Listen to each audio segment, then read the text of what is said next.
Мен турган жер туугандар бул барыңыздар билген Фуркаттагы Алиханов көчөсү. Асфальт болгон. Фуркат Кургойдон Мады тарапка 500 метр жүрөсүздөр. Анан оң тарапта карасаңыздар Алиханов көчөсү жайгашкан. Алиханов көчөсүнө кирип, бул жака ровно түптүз 1 километр 500 метр түптүз жүрүп кетсеңиздер, сол тарапта бош орундукту көрө аласыздар. Бул жер соц объекттердин местасы, мектеп, ФАП, бала бакча сыяктуучу. Анан өтүп, мына жакта карасаңыздар, ушул көчө ушул жерден 3кө бөлүнүп кетет. Сиздер солго бурулуп, анан оң тараптагы мына бул көчөгө кирип, бир аз эле жүрсөңүздөр, сатылуучу үй жайгашкан. Туугандар, мен айткан көчөгө кирип, бул жака бир аз эле жүрсөңүздөр, оң тарапта ушул үй сатка чыгып аткан учуру. Көчө тараптан көрүнүш ушундай. Караңыздар. Анан мына көчөлөрүндө эле уже кырып тегиздеп даярдап коюптур, себептегенде жакынкы күндөрдө асфальт болот. Жогору тарапка чыксаңыздар, ал жакта үйлөрдүн саны көп. Мында аяк тарабы болуп калат экен. Мына жакта үй турат го, нар жагы уже көчө. Көчөдө уже асфальт кылып койгон. Бул жак эми болот экен. Үйдүн жери барыңыздар билесиздер, 5 соток. Көчө тарабы 20, ичкериге 25. Кызыл китеби бар, документи так. Анан мына толук бүтелек 2 кабаттуу үйү бар экен. Пакса менен тургузулган. Бирок калың сонун эле кылганбыз дейт. Азыр эми бир аз бүтүргөн акча жетпей атат экен. Ошол себептен дом эле алайын атабыз, ошентип чечтик деп мага информация берди. Эми билесиздер, мен болгондой сурап сиздерге информация берем. Ошол туугандар. 5 соток, түшүндүңүздөр, Мына көчө тарабы 20, ичкериге 25. Бул жак асфальт болот, Кудай буюрса, жакын күндөрдө. Свет бар, таза суу бар. Эми кандай кылайлы? Жүрүңүздөр. Биринчи үйдүн алдына өтөйүн, кийинки информация берейин. Үйдүн ичи сырты кумшубак болгон, электромонтаж болгон, айнек терезелер коюлган, бардыгы сонун. Мындайча айтканда основной оор жумуштары бүткөрүлүптүр. Ошону айтып кой деди. Туугандар, кошумча курулуштарына келе турган болсок, азырынча мына ажатканасы эле бар. Ажаткана деле ошо границага салынган. Мына кичине жар сыяктуу болуп турат. Нар жагы уже кошунаңыздардын жери болуп калат. Мына 2 кабаттуучу. Ошол.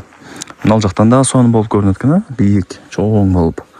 Бул жакта подвал дагы бар.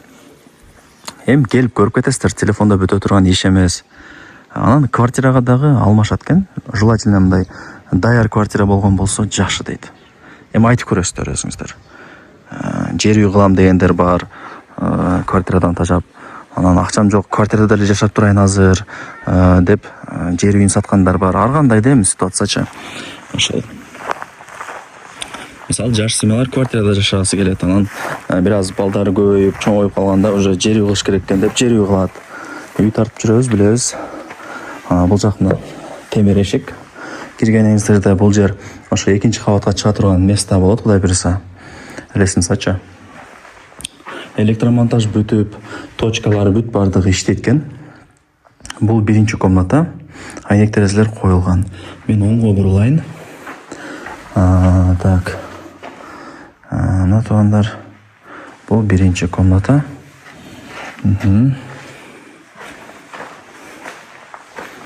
Бул жак болсо санузел дейт.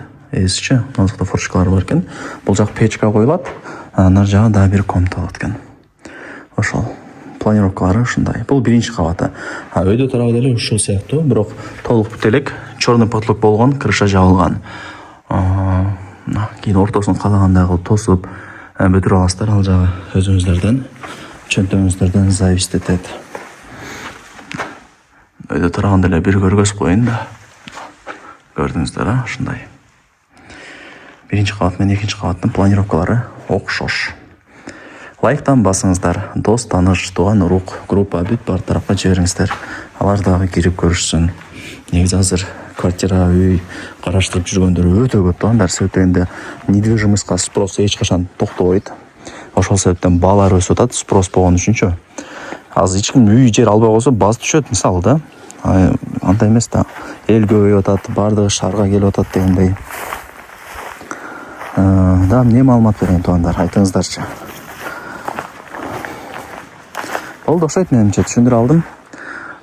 Көчөлөрдө эле асфальт болуп калат. Бирок ушул чоң трассадан үйгө чейин билишимче бир 2 километрдей чыгат да.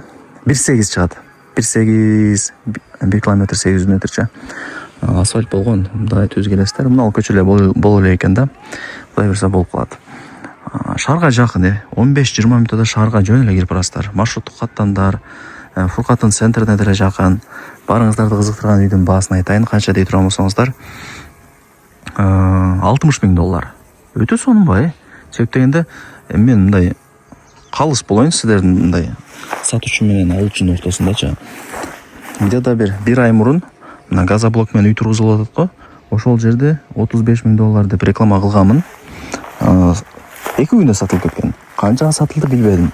Балким 30га, балким 28ге, канча сатылганын билбедим. Кыскасы сатылган.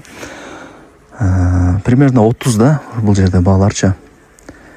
Ошондо эске алып коюңуздар. Бул үйдүн баасын $60,000 атат. Плюс кеми бар. Балким 55ке берет, балким 50ге берип салат. Эми ал жагын ээси менен сүйлөшөсүздөр. И плюс квартирага дагы алмашуу жолдору бар экен.